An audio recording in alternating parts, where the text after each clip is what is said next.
So this is the Fang Trigger for the Emek and MG100 markers from Planet Eclipse from Inception Designs. If you see, there's one, two, and there's a third screw. Those are all adjustments. The one that this Allen key happens to be going into, that's your rear play adjustment, so that controls how far back the trigger goes. Then there's this guy here that you can't really see. Let's rotate it. That controls actually where the switch gets actuated, so you can take out a little bit of the play there. And then you've got the your forward play adjustment screw that would be adjusted through here. It's tough to see because it's black. All the other ones that Inception's making are actually going to be red. The pre-release ones are black, so that's cool. So that guy is actually going to control how much forward play you have, so you can shorten your trigger up a little bit more there. You'll see you got a roller bearing, precision roller bearing on this side and this side, and it comes with a ground pin that perfectly matches that is just kind of rolled off here. Looks good. It's got a little bit of a flatter blade shape, or fang shape if you wanna.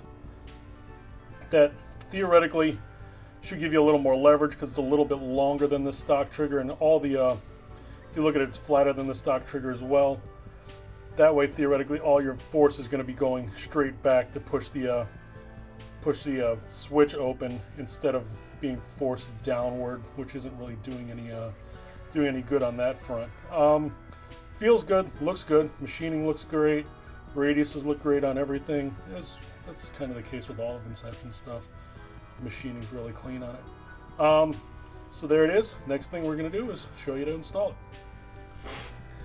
All right, you're not going to need a lot of tools to do this. You're going to need a 1/8 Allen key, needle nose pliers probably. Going to need a punch or nail set and a hammer to get the stock trigger out and install the new trigger. Phillips head. Oh, did I already say that? That's about it. I'm actually going to show you a trick for the stock spring too.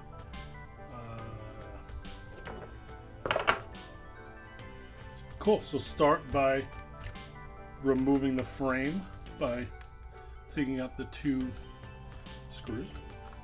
They're both 1/8 Allen keys. Life's way easier if you have a ball and Allen key on this.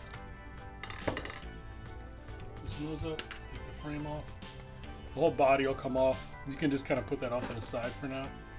If you note the sweet custom 3D printed body from East Coast Anarchy. All right, your next step is going to be to take out the plate that holds the spring and trigger and safety together. That's just going to be 4 Phillips head screws.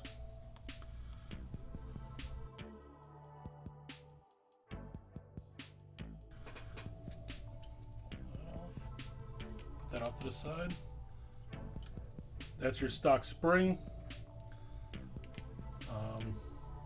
We're gonna actually make that guy go bye-bye since we're messing around in here anyway. Take your safety out, just get it out of the way. I'll put it off the side with everything else.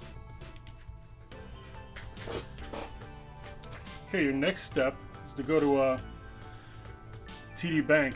They leave a lot of pens laying around, and they've got a nice soft spring in them. Really lend themselves to making paintball guns smoother. They leave a lot of pens hanging out in the front cabinet, in cups, and they don't pay attention.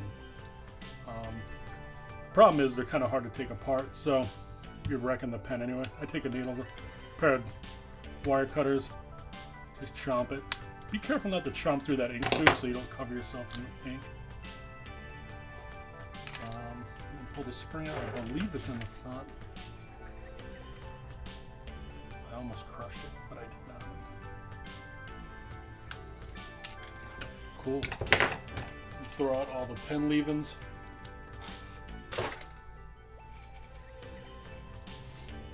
You notice pen spring is quite a bit longer than the stock trigger spring, and you don't want that. Just take that same pair of wire cutters you had, cut that spring more or less the same length. All right. And you're going to take your punch and your hammer. I don't want to jack up this white thing, so I'm putting something over it. There's actually a tack mat underneath it. You're going to want to look. You can actually see which side's knurled. So you're obviously not going to want to drive the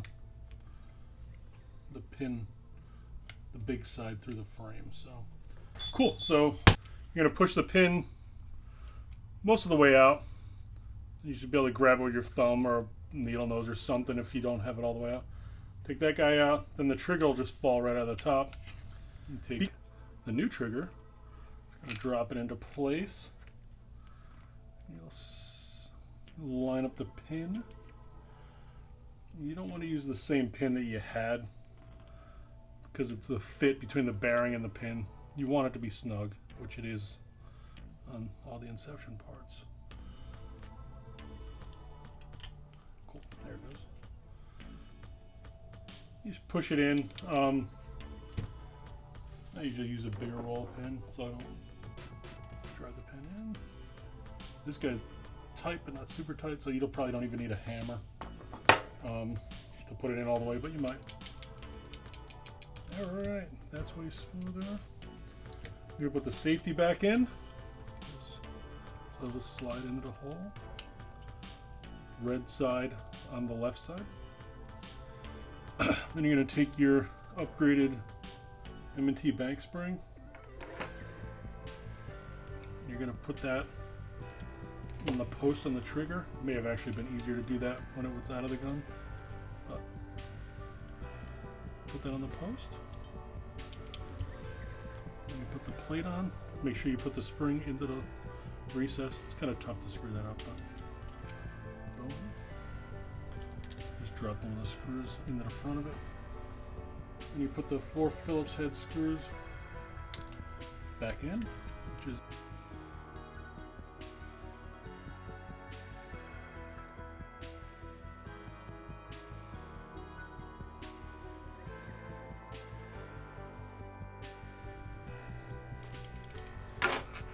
okay, all 4 of those screws are in. You're going to put the frame back on the body, so you're going to put the tab into the slot in the front and slot, kind of lever it down.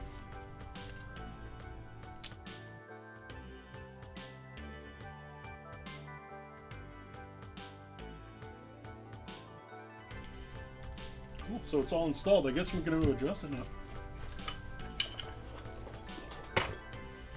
We're going to use the new sweet Inception muffler so we don't blow our eardrums out. Adjusting the trigger because it's inevitably going to end up being a bunch of trigger pulls, intentionally or accidentally. This gun happens to have a Pops ASA on it. Can't really do this without having air in it because the air pushes the switch, the actuating pin back, so it's kind of a factor. So you'll see the pin comes out, hits that adjustment switch, which is exactly where it should be. Get the front play, back play. Trigger, see what we got.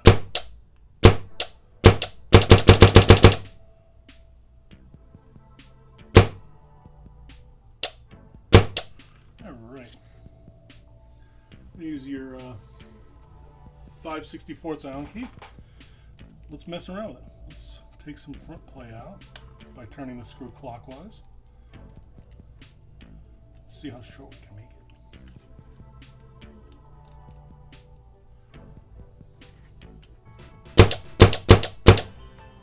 It's like 1.5, 1 full turn, and it's still actuating. If you go too far on any of the adjustments, the gun really will just stop cycling correctly.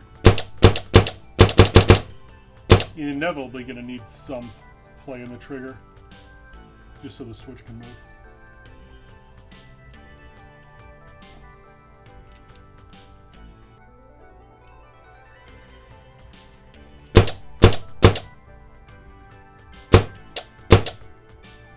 Let's adjust some of the actuation.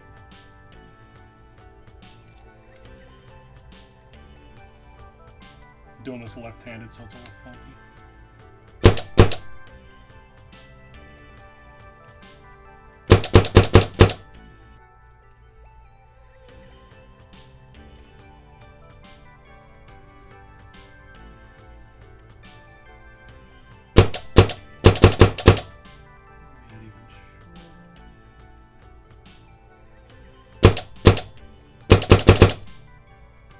I'm not one that likes a super short trigger.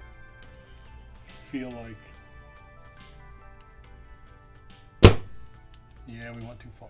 If you go too far, then it's just going to keep the switch actuated. So let's back her up.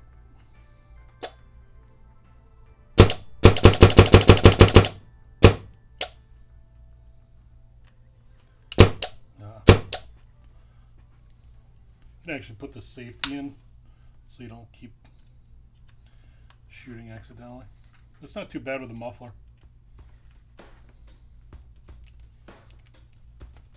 Safeties on these are tight.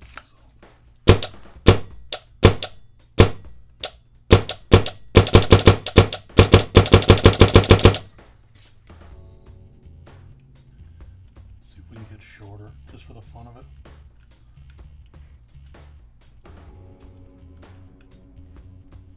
I like the way it feels now, but let's see what we can make it do. Yep, too far.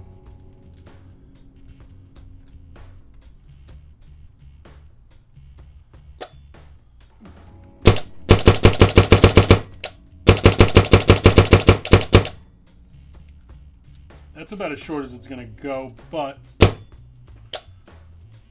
I'm one to give myself a little bit of play in the settings, so if some dirt or something gets in the behind a screw or something like that. So back everything off like a third of a turn. Feels great, feels super smooth. No real side to side, there's no side to side play at all. That means that pin and that bearing are really good. There's virtually no play, it's kind of sick. Feels good. I'm kind of holding the gun in a weird fashion, but I think it feels great. So there you go. You got the Fang Trigger for the Emek and Emek and MG100 from Inception Designs. Feels great. If you have any questions, just give us a ring or shoot us an email at deerpark@cousinspaintball.com, or just go to shopcousins.com. No.